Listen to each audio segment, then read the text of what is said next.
A hospital chief executive has promised to keep his 2 A&E units open, despite the fact they'd been recommended for closure in the reorganisation of the NHS in Epsom and St Helier.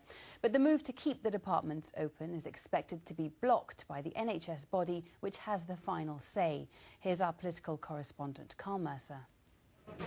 In the A&E at least, it's been business as usual. Here at St Helier and at Epsom, they see 450 patients a day. But this unit has been under threat for years as local health bosses look to reorganise hospitals in south-west London. Today, though, the boss here promised to keep the A&Es open for the next 5 years. We have a lot of vacancies in our hospitals, and we know that people are not applying to come and work for Epsom St Helier because they are uncertain about its future. We know that if we are more certain about our future, we will attract more staff, we will fill our vacancies, and then we will provide better patient care. The trouble is, he doesn't hold the purse strings. He may promise to keep this unit open, but it's the 6 local GP-led commissioning groups who have the money and ultimately decide which services go where. So we went to ask them what they made of the promise. Is it helpful today when the chief executive comes out and says, I will guarantee the future of these A&Es for the next 5 years? I don't find it helpful or unhelpful. But it's a statement to the patients and to the staff to try and give them confidence. Is he in a position to make that guarantee? I can understand why he wants to make a statement that gives some support to the staff at what is a very good hospital. I cannot support that statement. I can't, because we are not in a position to say whether that is the right thing or the wrong thing at the present time.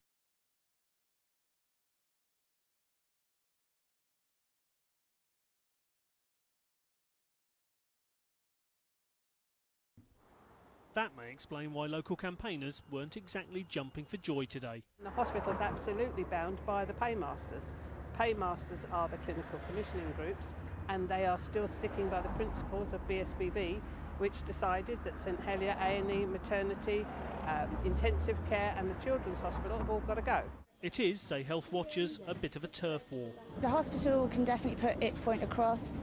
The commissioners, if they're good commissioners, will take that point of view, will look at how safe the services are and if it's costing them a lot of money to keep them open, and will then make a decision. If there is significant pushback from the community or the hospital, then this will probably get pushed up to a further level, i.e. the Secretary of State.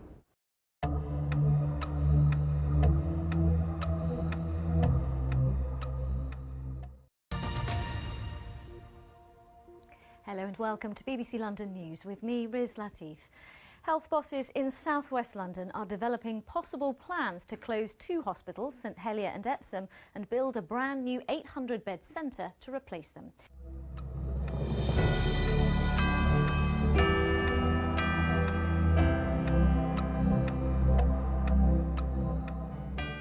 It's one of 3 highly sensitive options for the future of healthcare in the area. The Hospital Trust said in a statement tonight that all plans were long-term and there would need to be consultation and agreement. BBC London learnt of the proposals when management consultants working on them held a conference call on a commuter train. Our political correspondent, Carl Mercer, reports.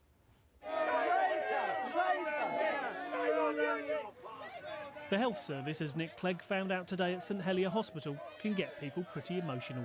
What about our NHS? Tell us about the hospital. Record in campaigning for St Helier's Hospital behind us, keeping it open, keeping the maternity ward open, keeping accident and emergency going. Big promises from the Lib Dem leader, but it turns out the hospital itself may have different long-term plans. It's commissioned consultants to look at building a new super hospital for the area. One of the options being considered is to build a new hospital here at the St Helier hospital site. The second option being looked at is to rebuild the hospital here at the Epsom site. The third option being considered by consultants, and we're told the preferred option, is to close Epsom and St Helier and rebuild a new, bigger hospital here at Sutton.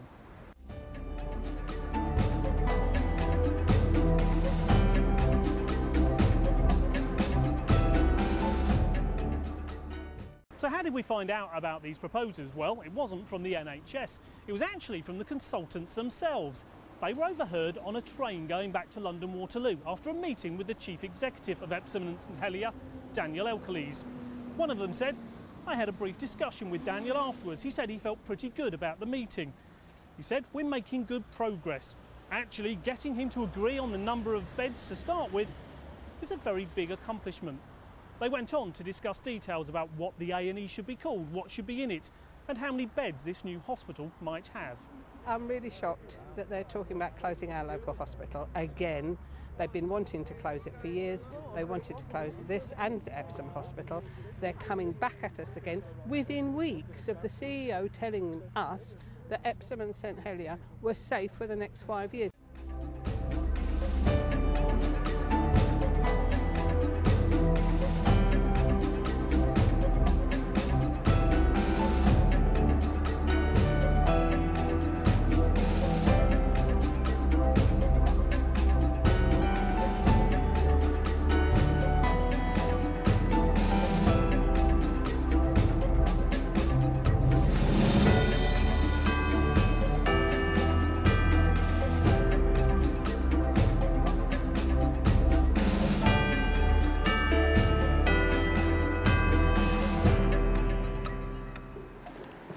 Okay, I think that deserves a round of applause in the way that we put it.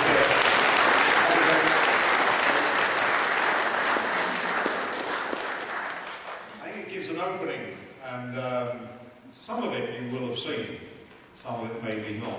And some of the comments that were flashed up there probably wouldn't have seen either.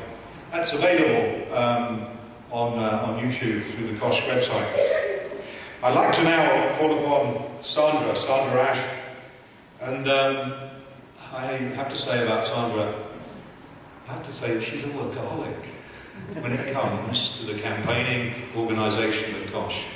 Both her husband and her family are, well, I can only say wonderful people, but I don't want to make her feel too grand tonight.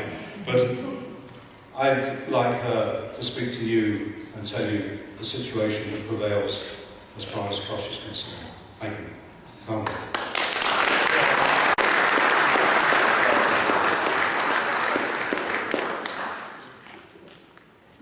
Thank you, Kevin.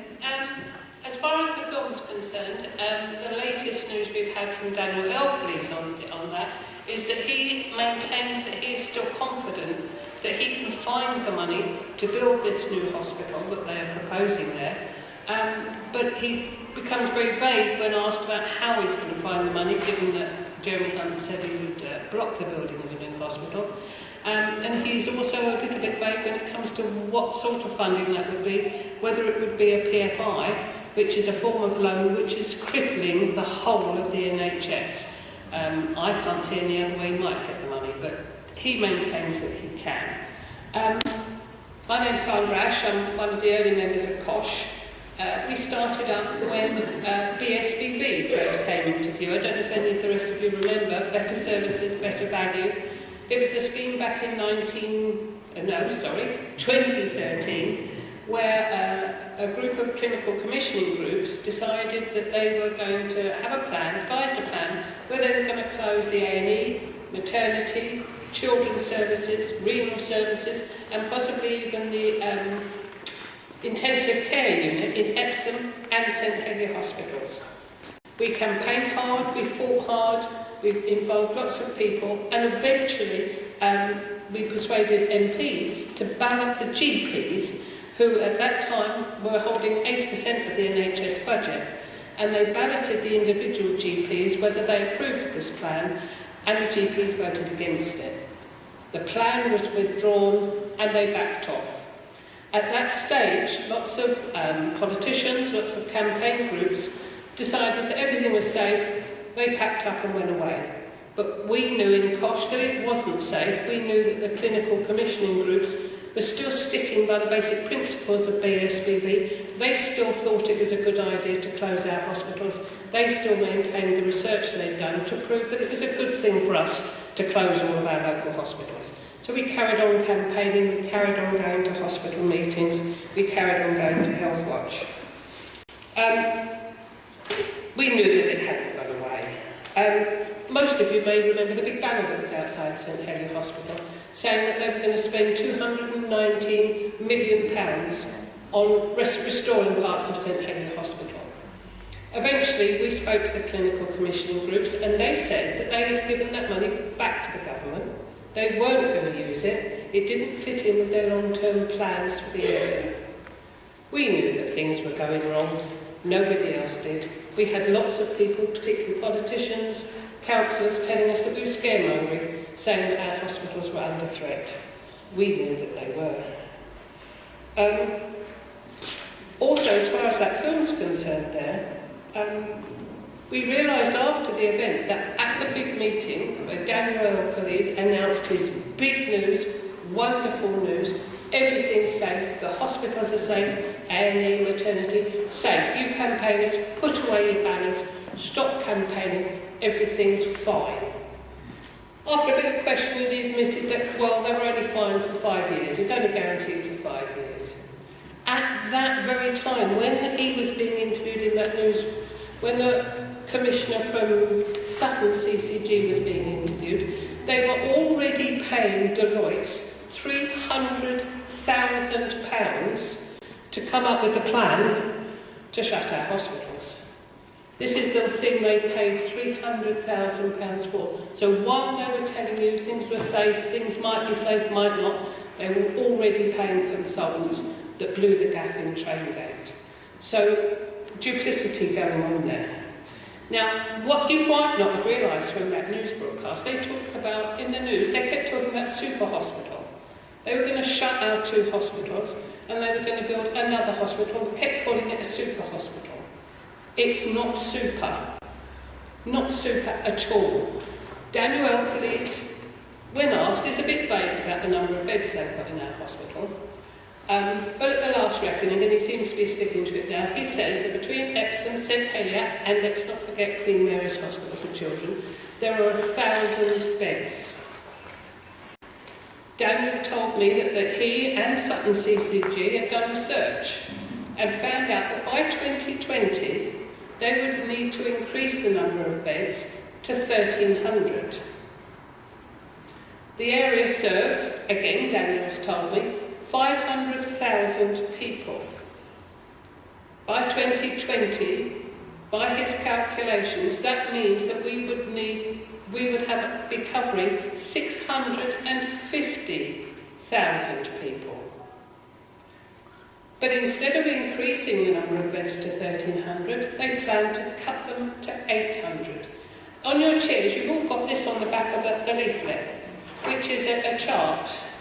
Have a look at the chart and I'll tell you what their plans would mean for us. The OECD, an organisation that looks at how well-developed countries are and does statistical research, one of the measures they use on how well-developed a country is how many beds they have per 1,000 people. And they produce charts showing which countries are best served by their health services. Japan's got 13 beds per 1,000 people. Really looking after their people quite well. Germany's on there, 8-point-something beds per 1,000 people. France, 6.2. If you look down the list quite a long way, you get to Great Britain.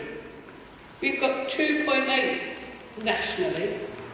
However, if you look locally, in the area covered by Epsom and St Helier, at the moment, we've only got 2 beds per 1,000 people. Really not brilliant. This is possibly why you have to wait for operations and procedures. If they close those 2 hospitals, 3 hospitals, and only manage to build an 800-bed centre, we will only have in this area, we will only have 1.2 beds per 1,000 people. Right down the bottom here. These are all the developed countries in the world. That's where their plan and their super hospital will take us. But these days, they can earn half of their income from private patients. So if they take us down to just 1.23 beds per 1,000 people, the NHS will only have just over half a bed for every 1,000 people. The only country on this list, produced by the OECD, that is worse served than we would be under those circumstances is India. That's where they want to take us to. That's where they say they're planning to take us. Except, of course, Jeremy Hunt has said that he would block the provision of this new replacement half-size hospital. That's the plan for us for the future. Our low plan was supposed to have been announced in July, but it was delayed because of a new nasty beast coming over the horizon called sustainability and transformation plans. This is the newest, biggest disorganisation of the NHS has ever seen. So the plans that were in train for our local area were put on hold until they could be announced under sustainability and transformation plans. They're our local plan. They're being kept totally secret. They're being described as politically toxic, these plans. They affect everyone in the country. Our local plan has been leaked in the Health Service Journal. And what it says in that article is that they are still looking at these plans to demolish Epsom and St Helier Hospital. They are saying that in our local area, which includes St George's, Kingston, Croydon, Epsom and St Helier, they are looking, instead of those 5 hospitals, they always forget about Queen Mary's Hospital for Children. In those 5 hospitals, they're looking at a 4-hospital plan or a 3-hospital plan. So we could end up, possibly, in that plan with just 3 hospitals serving the whole of South West London. This is an enormous threat to us, and we need to get together and we need to fight it, and we need to fight it hard.